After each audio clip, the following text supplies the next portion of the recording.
Hello, dear audience. Hello, technology leaders. My name is Cornel Fotulescu. I'm Chief Platform Officer at PentaBAR, meaning I'm in charge with product development and technology aspects of our group strategy, PentaBAR Group. And I'm very happy to be here with you at another CTO Talk, the place where we invite special guests, technology leaders, and we ask them basically the same set of questions. We will compare these questions at one point in time after enough series occur. And that's half of it. So we have a set of questions I'm going to ask our guest, and the other half is your responsibility. It's your questions, so there is a Q&A module. Please use it, and if there is something, our guest will, I don't know, not go into the enough details, or you want to know more about a specific topic, just write your question and I will read it from the Q&A module and ask our guest kindly to answer to them. And yes, Lucas, please join the stage and tell us a few words about yourself. Hey Colin, hey everyone. Hi, Lucas. Nice to be with you. Very quickly about myself, I've been so I'm Lucas, I'm French, for those who know the accent. I've been in tech for a little bit more than 10 years, mostly in startups and a few big companies before that. My main career, my main job was the last 5 years where I've been leading engineering at Spendesk, which is I think the whole point of our conversation today. And yeah, I started as an engineer like many of us, and then grew my way into management just because I had to, because the team was growing, and obviously you have to at some point. Voila, and on the side I do bike racing, if there are some bike racers in Paris in the audience as well. Always happy to share a bike ride. Hear that, dear audience? So don't hesitate. Yeah, it seems you were involved with the company, Spendesk, great company. What can you tell us about Spendesk? Yeah, so Spendesk, I think some of you may know Spendesk as a sort of French unicorn for the ones that are familiar with the thing. Spendesk is a spend management company. So basically what we were doing at the beginning was to give corporate cards that were extremely easy to use to companies, because your bank wouldn't give you more than 2 or 3 cards. And so basically make it easy for employee to spend at work. And then by the time growing, we created sort of a new space, which is known now as spend management, where you have like the Pleo and Airbase and Ramp in the US as well, with the fastest growing company of all time. And basically it's all about making sure we create an operating system for companies spending and purchasing, where you could manage expense claims, cards, invoices. And so it ended up being a very big product that would connect into your ERP and your bank and manage everything in between. Okay, and what was your role at Spendesk? So I was the fun thing is, like, I started when we were like 8 people.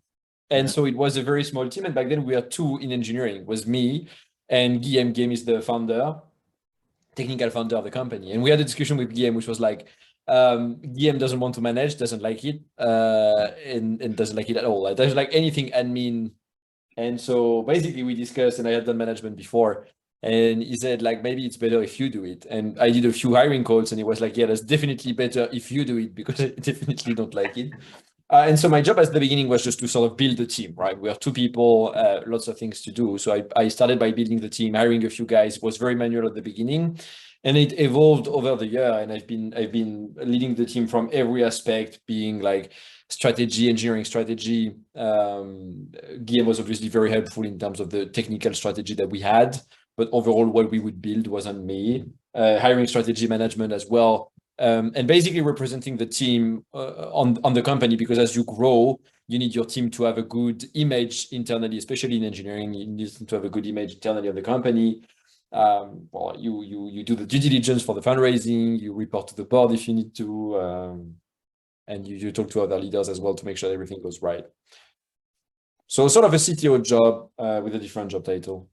And in terms of key responsibilities, was there the role of a translator, like you translating technology opportunities to the to your executives or your investors at one point in time, or the other way around? Did you play that role? No, I don't think so. For two reasons. One is that Spendesk was started by technical founders. Like they were product people, right? They knew about the tech scene, and it was founded with the willingness to solve a problem, and solve a problem through a product. So basically, everyone was extremely aware of the technological capabilities that we had, and that was the main reason to build a product. So my job wasn't really to translate because they were extremely aware of what happened. My job was to make it happen. See what I mean? Like we were, the founders were talking to customers, and Rob, the CEO, I have that sort of vision of a fully integrated all-in-one platform to do that. Basically, my job was to make it real, if you see what I mean. But they didn't need any translation, whether them or the investors, because our investors are like, they were index ventures, they are funds that are very familiar with the tech world as well, and very familiar with the technical trends. And so it wasn't really about, translating. It was more about making it happen. So your partners, your investors were aware with basic vocabulary, understanding what you were doing and things like that. That wasn't a challenge. So, I mean, understanding what we're doing. So it's always questions around, we have bugs. Why do we have bugs? Right. That's the main question the CEO will ask. And even myself, I've started the company now. I know I will ask the questions to the devs, like, why do we have bugs? So you always have to explain, and you always have to make it easy for them to understand exactly what it is that you do.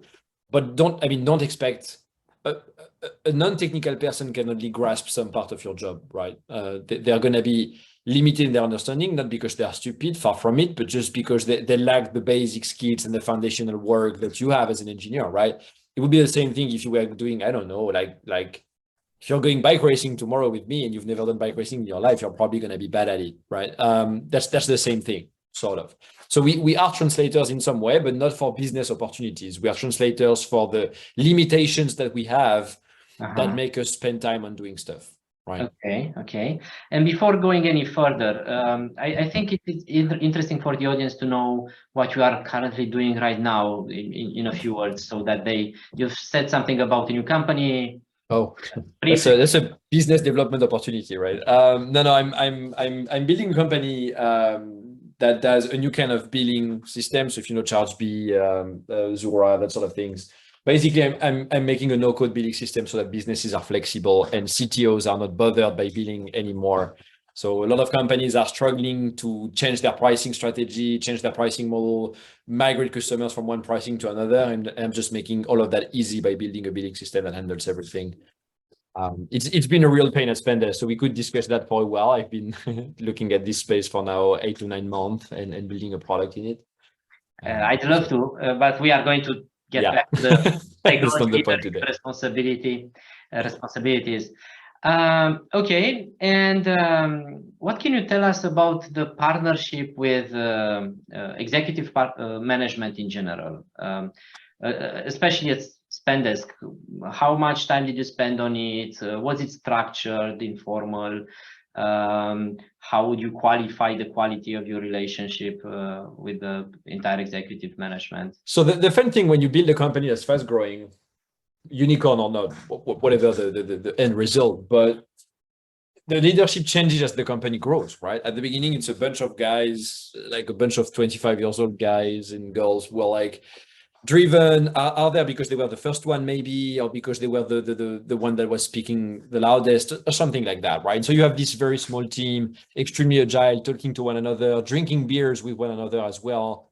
And the CEO is part of this team, right? Even though that person is the CEO, it's not the typical suit CEO with the tie and who's gonna talk to you like you're a very distant partner. No, it's really more some sort of a family feeling with the leadership. And then you have your tension, of course, like you have customer success and dev will always have tension, product and sales will always have tension, right? But the thing is that it evolves with time and you need to evolve with it. It evolves because people get more distant with time, right? When you're not 12 anymore, you're 50, and when you're not 50, you're 150, and everyone's responsibility is very different. As an engineering leader, I had the same concerns as a sales leader who had a very big team. We had very big teams very early on. And so your concerns switch from I need to build some code, or I need to be very aware of everything that happens in the customer problems, to I need my team to feel okay, right? I need them to feel good. I need them to have vision, purpose, and to understand what they need to do every day. And basically someone on the marketing team may still have like 3 or 4 people in their team. And so the thing is really different, and conversations become really different. So you have to adapt along the way up to the unicorn stage, where the leadership is way more structured. You have usually a bunch of executives that are like 5 or 6, and then a bunch of senior team or whatever you call that. And then a bunch of like directors level, VP level people who are like 20 or 25, who are basically leading a part of engineering or a part of customer success and everything. And so it changes along the way very much. It's absolutely not the same thing. And let's say to the latest moments when you were involved with Spendesk, how much time would you spend in general with the executive management, roughly? That's a good question. So something to so what happens in many unicorn companies is that you start bringing seasoned executives. And in the case of Spendesk, so what we did in 2021 is that we brought a bunch of like CRO and chief product officer, chief revenue officer, who are like guys who are coming from Slack, from Hootsuite, from that sort of companies, right? Uber as well. And basically they created a very small executive leadership team. So at the end, I was part of what we call the number 2 team, so the senior leadership team as well, because as the company grow, and that's a problem that most of us are going through. It's like you have to learn to let go and give responsibility to more senior executives as well, right? And this happened to us, most of us. It was just not me. I was one of the last one actually to be in the second team after. But it happens to all of us at some point, right? You have to bring more seasoned guys who've already been there and have built like billion-dollar businesses before, right? So I think in terms of my personal involvement with the executive team was probably 2 to 3 hours a week. Whether it was a catch up with the CEO or a meeting with the guys to understand our engineering strategy, because we had no engineering executive. So the product executive was representing us. And so we had a bunch of meetings, 3 hours, and then the product executive, James, was my direct manager. So we were spending a lot of time together, of course. So you still spend a lot of time with them. And then my broader team, so the other VPs and guys who were in execs, I was basically 2 to 3 hours a week as well. So it's probably between 5 to 10 hours a week with these people. Okay. And you were the first developer in the company? The second. The second. Third, maybe. Third. Anyways, there were people and then they left, and then so probably second or third, yes. So one of the key impediments for people who land too early in a company is at one point in time they feel like they adapt at a different pace compared to the company. Like a company is adapting much faster and that is more dynamic, and they need to keep pace with whatever changes. What can you say about that? How did you felt about it? Was it something that you also felt it like it's moving too fast and you can't keep the pace, or everything was smoothly for you? I think pace is different for everyone. If you are an extremely ambitious, and I don't say that as this is the positive and the other is negative, but ambition comes with cons as well. If you're a very ambitious founder or very ambitious early employee, and you want to drive your team as far as you can, and that's very common amongst young managers. And I was in the same bucket 4 years ago. Like you want the biggest team, right? And you want to be able to tell people I'm managing 50 people and 60 people. I think you're actually very happy with the pace. Because the pace at which things change in the company, if you can adapt to it, they give you so much room for progress so fast. Like in 2 years, I had a 30 or 35 people team. Whereas if you go to Facebook and you do the whole career ladder thing, you need 8 years before having a team that size, right? Mm-hmm. And so I think if you are ambitious and you are able to adapt, then pace is actually a good thing. You like it, gives you opportunity, gives you problems to think about, and it keeps you entertained basically and make you feel you're moving forward with your life and your career.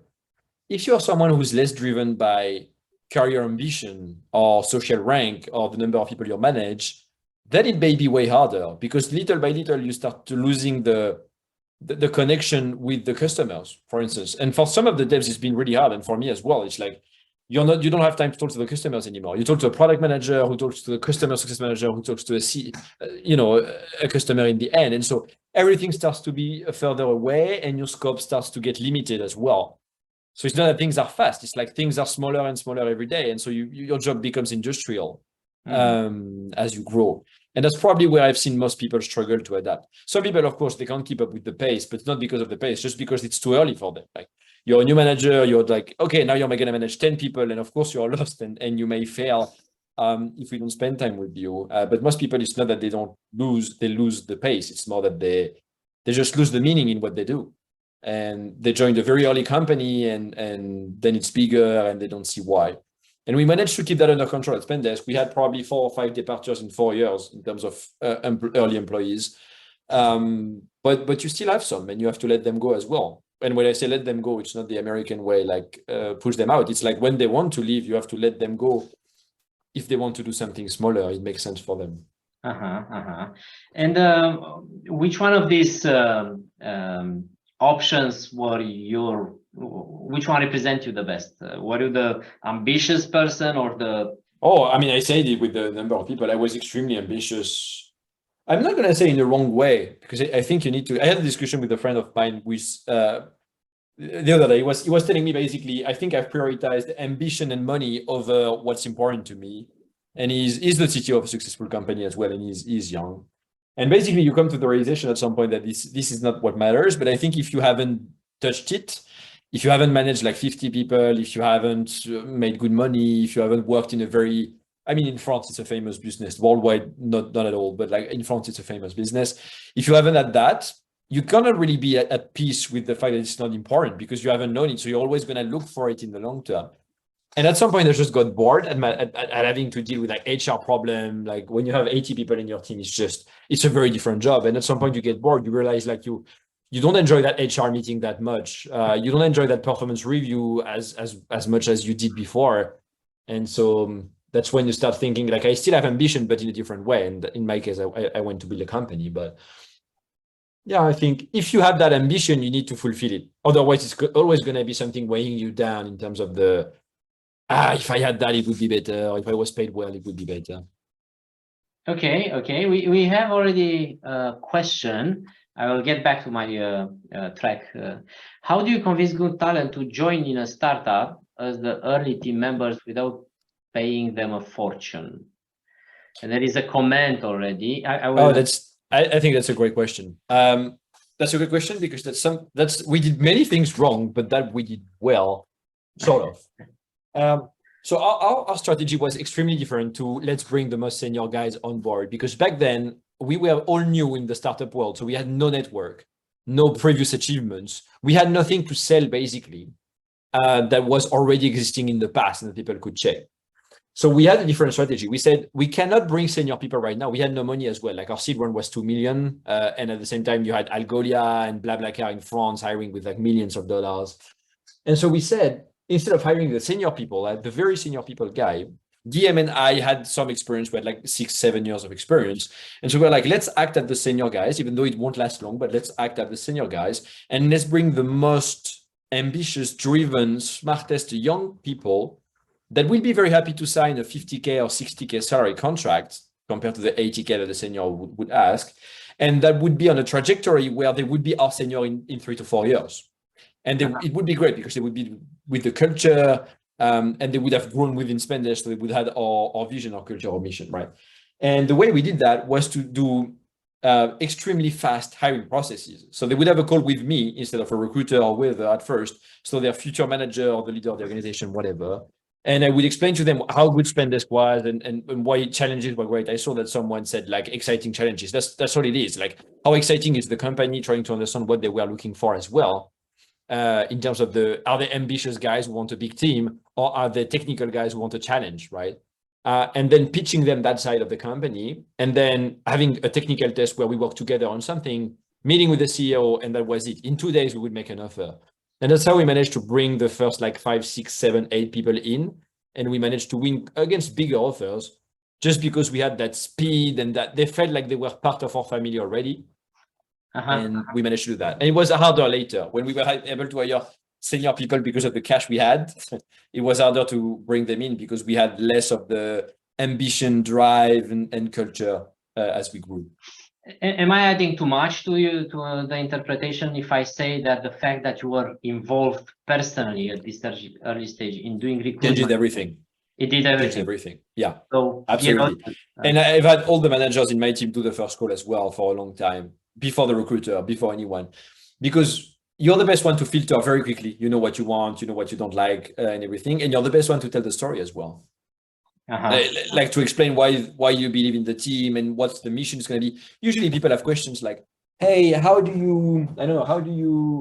what's going to be my job for the next 6 months? And the recruiter doesn't know, and maybe the dev doesn't know either, but you're the one leading. So no, it's absolutely. So I hope it's useful for everyone. And Lucas, please tell us, when did it change? When you stopped? Just to follow up with the question, and we get back to the track. When did you stop doing the interviews yourself, or it never stopped? I never stopped. I stopped when I quit. So I had like 2 months to transition, and I stopped at that point. So that important. Huh? I saw everyone. I saw everyone. How big was the team that was under your directly? Direct report. Direct report. It's I had directors and stuff. So the team was probably around 80, 85 people. 80, 85 people. Yeah, total. And all of them were with you in the interview at the beginning? No, at the end. So I switched the moment where I would do the interview. So the direct manager would do the first one, and I would do the last one. And my interview was about convincing them that whatever other offers they had on the table, Spendesk was the best one. And basically trying to explain as much as I could why we have meaning and why it's exciting to work with us, and give them the energy that I have. Because you can't judge people in 30 minutes at the end of a process, right? It's up to the managers to judge. And I was there to sort of red flag if there was a red flag, and then more coach them through the process and make sure that they sign at the end. I mean, sometimes I failed, like everyone does, but I was trying my best. Of course. So what changed was the fact that you switched the order, but you're still involved. Yeah, because so in 2020 and 2021, I did 250 interviews in the year. So 500 over 2 years. That's doing the last ones. So if you do the first ones, I would have made like 1,500 interviews. It's not possible. I was already doing too many. It's extremely time consuming. Okay. I will pick another question, and then I get back to the track. So there's someone from Eric. What are the guideposts for maintaining a family feel while growing a startup to 2,000 of employees? Yeah, no one knows. Before answering that, is the family feel like important? Yeah, absolutely. I mean, it's not the family, it's the adventure. You're part of the same adventure, and you want to go in the same direction. You're a bunch of people on a boat, and you're rowing towards the new found land or whatever. That's the feeling you need to have. Family or not depends on the people. Some people want family to be family and not your colleagues, but you need to have the same mission, the same adventure, and you need to be a team, a group, like a cohesive group. So mission, adventure, key in what you're saying. And with what would you replace family in this sentence? With something which is much more suitable to make it work? I don't know. You're a team, but like a team in the sports thinking, right? Sports terminology, not a team in the management terminology. The sports, the team wants to win the same match, right? They're working together to win the same match. It's the same thing.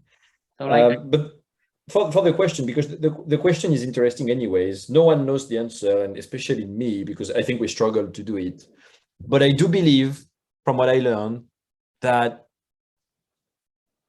you will not maintain a global family spirit, but you can create micro families within the organization, and that's where I think the success lies. And we struggle to do this, but I think it's possible, where each manager that you name should be able to recreate a family with their team, right?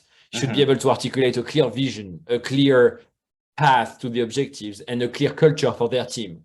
If you're good, the culture is going to be the same as yours, with slightly different things that are dependent on manager, but that's how you're going to have it. And in the end, you're not going to have a very big single family. You're going to have a bunch of families, a bunch of teams and groups that are very cohesive inside and that are happy to interact on the outside, if you see what I mean. Like when you are in holidays, if you have a very, very big family and you are like 45 people in a castle, and basically everyone know each other, even though you don't WhatsApp every day. Right? It's the same thing. I hope, dear audience, this is useful for you. Thank you, Lucas. I'll get back a bit to my questions now, and then to the Q&A. So let's talk about efficiency and governance in general, because we define today governance as efficiency management. So, sorry, I clicked on something and I stopped the recording, but I put it back on. That's okay.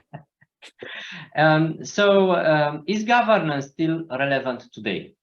What do you mean? What do you mean by governance? As efficiency management, like measuring the cycle times, looking at what kind of decisions we take.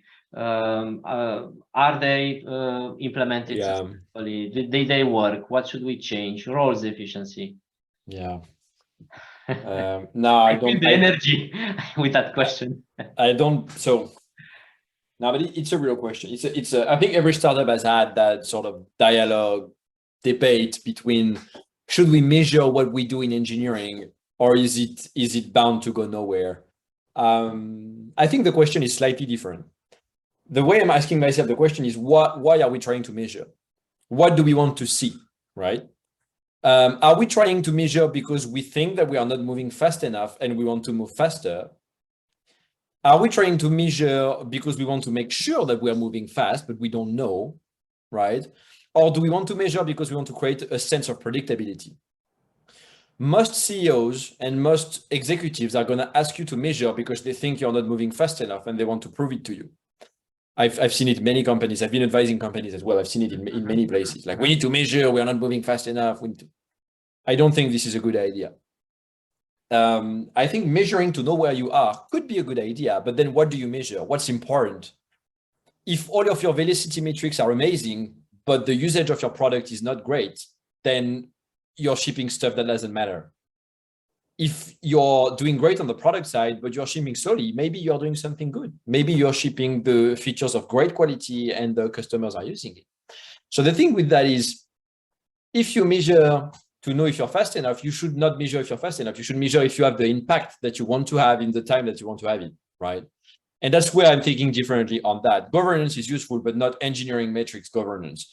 Product governance, understanding how customers use your product, understanding the NPS and what it means, understanding how your new features are adopted and if you need to do something else on top of these features. If you're doing a great job on business, if you're doing a great job on product, don't bother measure your engineering sprints. It doesn't make any sense, right? It's never exact anyways. We never know how many points we do in a week. Only agile coach know that. And I'm sorry if there are agile coach on the thing. It's great on paper, but I've never seen it work, right? And let me challenge that a bit. What about Durametrics? They are fairly technical. Of course, you can understand them with these in business terms, like the cycle time of pushing a feature to production, restoring a system, this kind of stuff. So is this important, or should let's take cycle time, for instance. So if we take cycle time as the time from the idea to the time something is in production, it's going to give you a number. But the problem is, how big is the idea? How big is the feature? How big is the complexity of the feature? How deep is it in the code, right? What do you need to change in order to get that feature out? And then let's say you have a fantastic cycle time, like a 1 day cycle time for everything. I don't know, I'm saying something stupid, but whatever. Very fast, and you're very happy with the cycle time. It's industry standard. If your customers are not happy with what you ship, or then you have bugs, or then you have quality problems down the road, or then you have the wrong features. So your product mindset is wrong, for instance, right? You have an amazing cycle time, but what you ship is just garbage. So maybe you should spend more time on the cycle and ship things that are better. And I know I may be extremely binary on that, like it's black or white, but I do believe you can use it as a tool sometimes, but as a philosophy, as a religion, I don't think you can use it on a standardized basis. I've never seen it being well used and extremely useful in the end for the customers. So I'm translating what you're saying, that you are not necessarily against it if it has value, but however, care about your customers. That's much more. Yeah. This is what you're saying? Yes. And I know the question shouldn't be asked in the chat, but it's how do you know if your team is efficient? It's a very good question, because I'm saying that metrics don't matter. And at the same time, we had a tool called Athena at Spendesk that I was a very early adopter of. And that allows us to measure exactly what teams were shipping, the time of the pull request review, how many comments there was on each pull request per person, and everything. And that was very interesting. We didn't use it as a governance tool. We didn't use it to tell the team you need to do 35 points a week or you're too slow because of whatever. We used it as a coaching tool. So when a team was struggling to ship something, we would look at the Athena with the manager of the team and be like, yes, but have you seen that compared to other teams, you have your pull request reviews are taking 3 times more time, right? Why do you think that is? Oh, we have many comments on the review. So your team is debating a lot more than the other. Is it because you have a very complex set of features and so it's important to debate? Or is it just because your team is debating too much and you need to calm that down?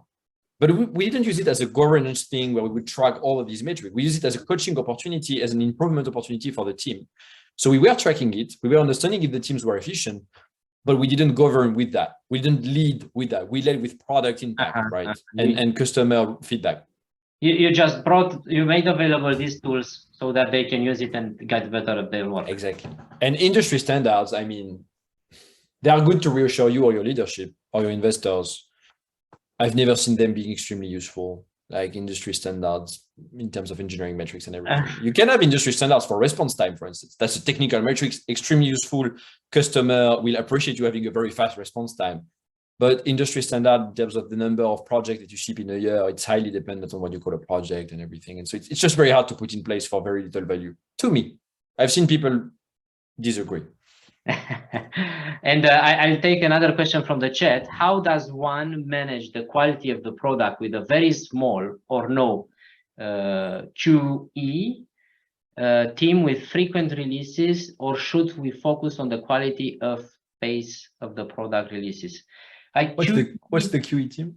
Yeah, oh, it's like the quality engineering, I think, maybe QA, quality engineering, something like that. If that can be let's say it's QA. And if it's not, please send us a message. We at Spendesk we had a very, very small QA team, but they were not here to test. They were here to automate the tools that we needed to test, if you see what I mean. Was really like quality engineering and not quality assurance. I believe engineers should be responsible for what they get out, right? As an engineer, you're writing a feature and then you test it, and you shouldn't have someone else testing it for you. So at the beginning, it's more about the culture that you have, and as a manager, what you let go and what you don't. And at the beginning, we did review every Friday together of the features that had been done during the demo. And we would point out, like me or Guillaume would point out, like, but this is not great, or this should be shaped differently, or this, I'm not talking about product feedback, but more compared to the design that we had, or compared to our expectations in terms of quality. You know, sometimes the field is gonna like pop up and then pop back when something is happening because of a backend request or something. That's the kind of thing that we wouldn't let go. And then developers had to fix their own bug as well. And we had a very streamlined bug process at the beginning, where it was like a Trello, and then I would take the bug and put it in the developer. And if the bug was of a certain criticality, you just stop what you're doing and you fix your bug. And I think this creates awareness in terms of I shipped that, I didn't look at it, I knew it, and so now I need to go back at it and fix the bug quickly because the customer is unhappy. But the struggle we had was, as we grew, we lost that a bit. And so we had less of a quality thing. So I would say it's way easier to manage it at the beginning when you are doing the feedback loop yourself and you put the dev in front of the customer as well. We did put them on the Zoom call to explain to the customer the bug and impact and what we would do. So they were really connected with it. Whereas later, it's very hard because bugs are going through 5 different people before getting into the dev. And so it's less personal. So I'd say at the beginning, it's easier than later. I hope it answered to you, anonymous attendee. A new question from Rob. How does running a startup in France differ from other countries? I don't know. I haven't run a startup in the UK or Germany, but from what I hear from both investors and friends, it's very expensive in terms of hiring fees. Like you pay a lot of money in taxes and everything. And it's very hard to fire people, which is not a problem if you only hire good people, but sometimes you have problems and you need to fire a bunch of people. But other than that, it's pretty similar job. You have the same investors, you have the same product, you have the same infrastructure. And in France, your employees are not worried about paying for healthcare or everything because state and companies cover that. So I think overall, it's pretty good. You're just paying a bit more taxes, so you have to hire a bit less. That's pretty much it. Is that bad, hiring less? No, not at all. Higher quality, but less people. Maybe that's it's my vision right now. For other people. Okay. And the French market is great. Just to answer that, the French market is great right now. There are many startups everywhere you can sell your product to. There are many engineers as well, mostly remote, not in Paris anymore, but you have many very good French engineers as well. So you have a lot of talent pool available and customer pool available as well from day one, which is great. Yeah. And we are on a global market also today. So yeah, maybe that's also something interesting. In terms of decision making, many organizations suffer from too many decisions taken at the highest levels, insufficient prepared or insufficient filtered. And it seems reasonable to believe that limiting what's going out from the highest leadership and say, anyway, the capacity of building something is limited, so don't throw everything to the team is important. What do you feel about it? The way I'm asking myself the question is, what value add do I have as a senior leader, whatever you are, whether you're a CTO, a CEO, what value do I have in making that decision? What do I bring to the table that my team doesn't have? And if I don't bring any more value, but I still feel like I should make the decision, it's mostly because I don't trust the team usually, right? And then this is a problem I need to analyze and I need to understand why. Why don't I trust the team? Is it because they are too young and maybe I have promoted them too early? Is it because they don't have enough context? And then the value add that I have is context. And so I need to give them more context. But basically, there is very little decision that should go to me on the operational level. Decisions that should be a leadership decision are strategic. They are 6 months, a year down the road. Let's shape the team that way. Let's do management training. Let's switch to microservices. And I'm not saying that because I need to make the technical decision, but because we have more and more noise from the team that says that we need to split the code base. And so in the end, it's going to be my decision to start a very big project for us to split our code base, right? But other than that, the less decision you can make go up, the better, right? The people should be autonomous to make their own decision in their job. Mm-hmm. And in hiring as well, like I was saying, I'm the last person on the process, but it's the manager making the decision. They were looking at me and I would tell them like, it's your team. I'm not going to manage that person. So if you're comfortable with them, go with it. I'm giving you my input, take it or leave it. And then what I'm explaining from them is if it's going wrong, then they will fix the problem. And it's the same thing for the tech, like make your technical decision. If it's going wrong, fix the problem. I'm helpful. I can advise if you need my advice, but I won't make the decision for you. Is there anything special that you've learned from this process that you feel like, hey, to trust? There's also a book, Courage to Trust. Many books on leadership. And how is there anything in particular you would suggest to the audience in these regards, like to make it work? Something that, I don't know, a lesson learned from your trenches. To trust people, you mean? Not necessarily what we discussed about decisions and take less decisions, empower them. No, but just ask yourself the question: what value do I have in making this decision? That's the main thing. What value do I bring to the decision? If you don't have any, then make sure you don't have to make it. And so making sure you don't have to make it, maybe reorganizing the teams, appointing someone else to lead, giving them just telling them that they can make this decision without you. And sometimes it takes time because people will always refer to you at the beginning because they don't want to make a decision by themselves. But then you can, for some people, it's natural, and for others, it's not. And so it's just repeating as well that it's their decision and they need to make it. But always, what value do I have in the decision? It's always the question I'm asking right now. Cool. Great. Now let's go further in our questions. Do you agree technology strategy is business strategy? Yes, if you're a product company. Okay. If you're in insurance, I wouldn't say that. Because your value is to find the right price and then put that money to work by investing it. But if you are a product company, a software company, then yes. Okay. About technical debt, what can you say to, I don't know, better manage the technical debt? What's your definition of technical debt? How should I know? We didn't manage ours very well. Do you have a definition of it? Do you have a favorite definition of technical debt? I see technical debt, any piece of code that you write is going to be debt in the end. I would say there are two kinds of technical debt. There is the debt that you're happy with, which is like everything that you've built over the year that keeps working and that isn't a pain in the ass when you try to change something. And then there is the wrong debt. The wrong debt. The wrong debt is the debt that where your central model for your product is wrong. Like you cannot change any feature without touching that code, and that code is very bad. Like for instance, an exports module, right? And you want to change the CSV file exports, but it's very complicated because year after year after year, no one has cleaned the file. Everyone has added that little piece of code and that little piece of code. And well, you know, let's add that if condition. Let's add another if condition rather than rewriting it. That's the very bad debt. I believe normal debt is standard, right? You're writing code today, you're going to rewrite it tomorrow. The wrong debt comes when you don't rewrite things when you should.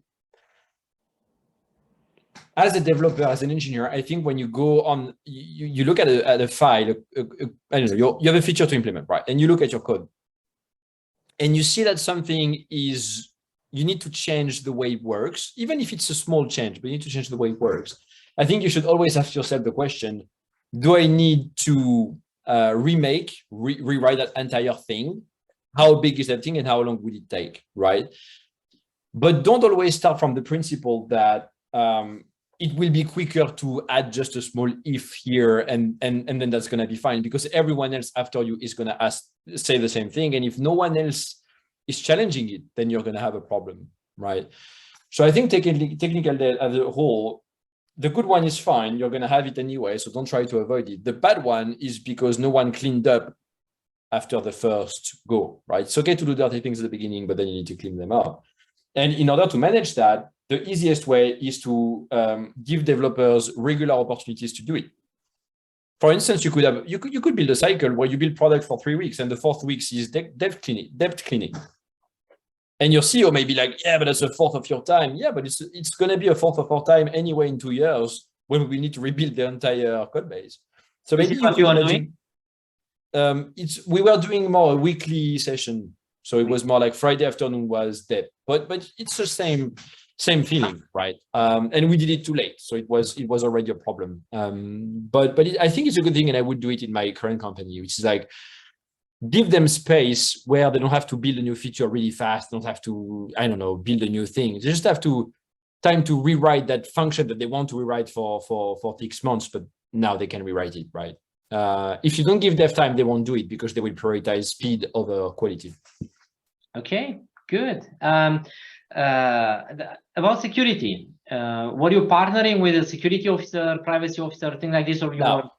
I was acting as a security officer, and then we had a data breach, not that bad, but a data breach anyways. And so we hired a chief security officer, but then I left.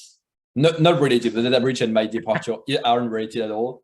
But no, we view security as a minimal, like let's do the minimum right thing. I think we were wrong, but in the end, Spendesk didn't die, everything goes well, and the data breach was very small. It was like an internal breach. It wasn't an external breach.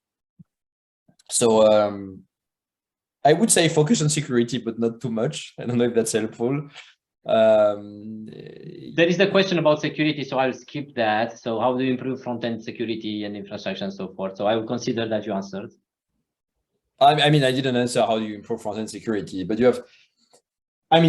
have to train your team to understand what security is about. Most developers don't know. They don't know what front-end security looks like. They don't know what a XSS attack is. They don't know what a backend security looks like, and they think AWS is protecting them. They don't know about encryption. So I think it's worth investing in a few training modules where you explain to everyone what it is and you make it a primary concern for them. And then you do regular audits, like every 6 months you do an audit, right? And so usually the team being aware of everything, a few people are going to be really involved in that. And so they're going to push the others. And your security audit and acting straight away on the security audit for the first 5 years until you're a unicorn should be enough. Now, if you are a data-focused company like Doctolib, for instance, and you do like healthcare data, you should invest way more at the beginning, I believe, right? But if you're a standard company, and also make sure your infrastructure team is good at security, otherwise you're going in the wrong direction. But that's basic. Someone here in the questions talking about OWASP and things like this. Maybe that's useful for the audience. I also remember with trained developers in security, and even the most senior ones, after an awareness training, they were saying like, we've learned so much. It's a fairly different body of knowledge. And so absolutely, we don't know. We shouldn't expect front-end developers are experts. To be fair, I believe that we prioritize the wrong training within a company. Usually, we are going to do security training last, but we are going to do random training first, like some random marketing stuff or whatever for the teams, thinking that they're going to be more interested in the marketing stuff, but they're going to be interested in the security. But I think for engineering, security is one of the first training that you would do, and you should have it like yearly or something regular, where they sort of bothered by it, but they have fun when they are there, and maybe they get out of the office for a day and they have lunch and everything. So sort of the yearly security training where they have to listen, but it still brings awareness to them. Cool. About repetition. I hope it helps the audience. I'm going to shift a bit the discussion to DevSecOps because we have development. Then we said QA should be early as possible, so we put QA in development teams. Then we put Ops in the teams, DevOps. Now we put in security. We say security as early as possible. It seems everyone is trying to put as much as possible in the dev team. But we know I got customer support at some point. They gave me customer support to manage. So it would be closer from engineering. What's your take on it? What are the limits of this philosophy? Where is it going to, I don't know, evolve, or is it heading in one direction? What do you think about it? I think your organization is a tool in order to achieve something, right? So depending on you what to achieve, you create an organization that will help. If what you want to achieve is to have your DevOps really connected with your devs so that it's extremely fluid, every process that the devs have is extremely fluid and they have the right tools and they can. I saw something earlier in the chat about continuous integration and testing. And if you want to have a pipeline that's dev friendly and not DevOps friendly, then you need to have your DevOps and your dev communicating. And so it's easier if they're in the same team. Do you integrate a DevOps in every squad? I don't know. I'm not sure this is useful. It depends. You may want your management to be centralized or decentralized. It's both can work, right? But the question is, what do I try to achieve with this organization? If I try to achieve more proximity between DevOps and dev, yes, great. If what I want to achieve is segregation, where my DevOps team is very far away from the devs because there is a very big major security issue and the DevOps team needs to not communicate with the devs at all, then please do that, be my guest. But it's not the case for many SaaS businesses today and many startups today. So I'd say it's a tool. Think about what you want to achieve with the organization. Do you need QA in there or do you not?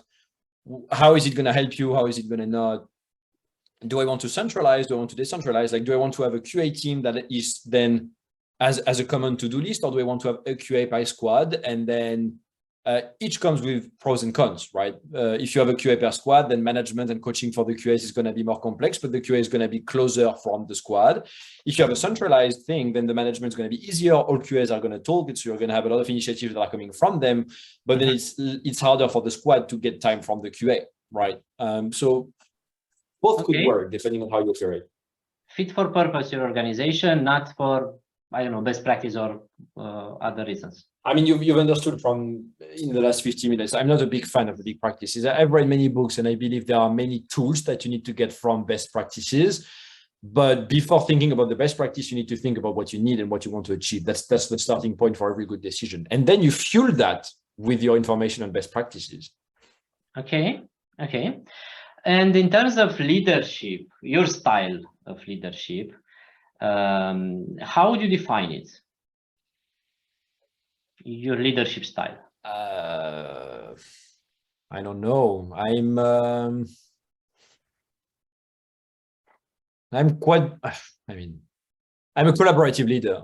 I don't believe in flat organizations, even though I know there is a lot of push right now to make organizations entirely flat. I think you need designated leaders in order to make things easier sometimes.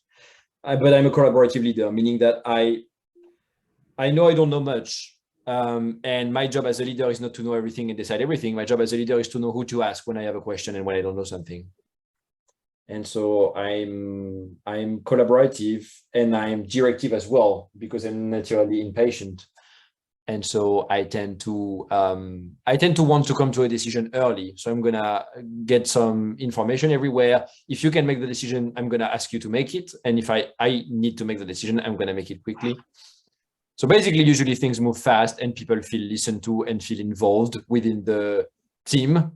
But sometimes they feel like they don't have enough time with me because I'm not very caring, I'm not very empathetic. Okay. That's how we define it. There is a question from someone here. What method would you recommend to ensure that people feel valued? Ask for their opinion. Ask for their opinion, spend time with them. And if you cannot spend time with them, you wouldn't believe how much impact having a coffee with the CTO makes in a dev's life, where they can tell what's wrong and what's not wrong. And you don't have to do it very often. It's one day a month if you have a big team, or once a month, once every 3 months if you have a big team. But they value it. They feel valued when you talk to them and spend time with them. Asking for their opinion is amazing. Also, recognizing successes. So let's say every Monday you have a kickoff with your team or whatever, you're like sharing news. When you talk about someone, they're going to feel valued. So when you say, I was talking to, I don't know, Benedict last week, and Benedict told me that she had made a great improvement on our blah, blah, blah feature. That's great, guys. That's what we want to see more often, right? But you don't need to do it once every 6 months. You need to do it very often. It needs to feel very natural from you. So I think overall, spend time with them, asking for their opinion and recognizing them globally in front of the whole team or their own team is extremely useful overall. And you also have to value them, really value them. Like, it's not about making them feel valued if you don't value them. Like, if you don't value them, they're going to feel it. So you need to value them. And if you don't value them, then ask yourself the question, why? Why do I think that person is useless to the organization, and why are they still there? I will ask you another question related to this. So you said spending time with those people is important, with your people. Huh? Can you tell, when you were at 80, 85 people, how much of your time was spending time with your colleagues? You mean the colleagues in my team? Yeah. A lot of time every week with my direct reports. So the guy was managing the infrastructure team, the guy was managing the bank, a lot of time, like probably at least an hour face-to-face, just us, and then 3 or 4 hours together in various. Okay. I'm not anti-meetings. Like, I'm okay having meetings as long as they're useful and productive and we have an agenda. So we would spend time doing that. And the others in my team, the guys who were reporting into the guys who were reporting to me, probably once a month or once every 3 weeks. And then the other guys once every quarter. One-to-one. I will interact with them at the office. I'm a very friendly guy. I'm an office guy as well. So I would go for coffee and then have a chat with you. I would go for a beer as well on Thursday at 6 p.m. And if you are there, I'm going to have a chat with you. So we had some interactions like this, but personal one-on-one work interaction once every quarter. And it's already a lot, like having 80 people scheduled over a quarter with like all the interviews and the meetings and the work you need to do. It's already a lot. So some people I forgot. I'm sorry. And if you survey people, like in the last 12 months, people you've worked with, what do you think is the skill or the thing that they appreciate the most at you? Oh, yes, I remember. We did that, actually. We did a survey. And what came out of the survey was like, because we brought new leadership and of course, the more senior leadership gets, the more political it gets in the answers they give to hard questions. So you see what I mean? Like, if the question is, will we get a raise this month? And usually a good executive is going to answer something in the verge of, we will look into it. People who deserve a raise will get a raise, something that's like, and I don't do that. I don't know how to do that. I'm not great at that. So I would answer, no, you won't get a raise. And what came out of the survey was like, it's great because Luca is truthful and sometimes he's not nice, but he says the truth. That's what came out of the survey. Okay. I hope the audience gets value from all these answers, because for me it's very insightful what you're saying. And I don't recommend being extremely transparent about everything, but I mean, it's just, I can't help it. Okay. A quick question from the audience. Best place to meet young CTOs in Paris? Can you to join very early startup? Someone is asking. Oh, so you have, yeah. I think someone is recruiting. What would I recommend? So one good thing, if you want to meet young and young CTOs of young startups, go to meetups and virtual dinners and that sort of things, right? That's where the smaller CTOs and the technical founders of the companies are. You go to Node.js, you go to the .conf, whatever. But it's not always great to meet people because there are many people there and you have to interact a lot. A company named Plateau has created a technical leaders community, which is interesting as well. Plateau is a coaching company, and they've organized dinner and everything. So you can probably reach out to them. They will give you mentors, and they will also, I don't have shares of Plateau or anything, and they will also organize the dinners. You have a community called Tech Rocks as well, with a CTO only community, but like CTO, if you're CTO of yourself, it works. So you can reach out. You can reach out to me. I can introduce you to them. And then last is Welcome to the Jungle. It's a job website, but that's where all of the startups advertise job. So if you want to meet entrepreneurs and you want to meet nice people, then feel free to go there. Last but not least, you can ping VC funds. VC funds are dying to make introductions to founders, and technical leaders and CDOs and early stage technical guys are the golden thing of the introductions. So VCs will be extremely happy to, send them to all of their portfolio companies as well. 2 minutes for 2 questions. Work-life balance is something you reached, an advice there? There's a question. Yes, I've reached it and then I lost it. So when you start, you don't have work-life balance. It's you need to have not a work-life balance. You need to have a mind safety balance, right? You need to know when you're going to do too much, and you need to know when you need a break. I didn't need to leave work at 5 p.m. That didn't matter to me. What mattered to me is that I'm doing back racing. I need to perform on the races. So I need to dedicate between 8 and 10 hours a week to the bike, right? That's what's important to me. At the beginning of Spendesk, it was very hard, but I managed to do it, but it was very, very hard. At the end of Spendesk, it was way easier. When you're the leader of big organization, you're doing 9 to 7 basically every day. So it's long days, but you have family time. On the weekend, you can disconnect. You can actually take holidays as well. And then as an entrepreneur right now, you don't have any balance of anything. It doesn't happen. So what I would suggest is, if you look for work-life balance and 9 to 5, don't be the CTO of a small startup that has an ambition to become a unicorn. That won't happen to you, right? You can have 5 hours or 10 hours of free time a day, but it won't happen. Like the 9 to 5 won't happen. If you don't want a 9 to 5, do that. And if you're a seasoned CTO, I think you have work-life balance. And if you don't, then you need to maybe get more leadership in your team or get more senior people around you so that you don't have to do everything yourself.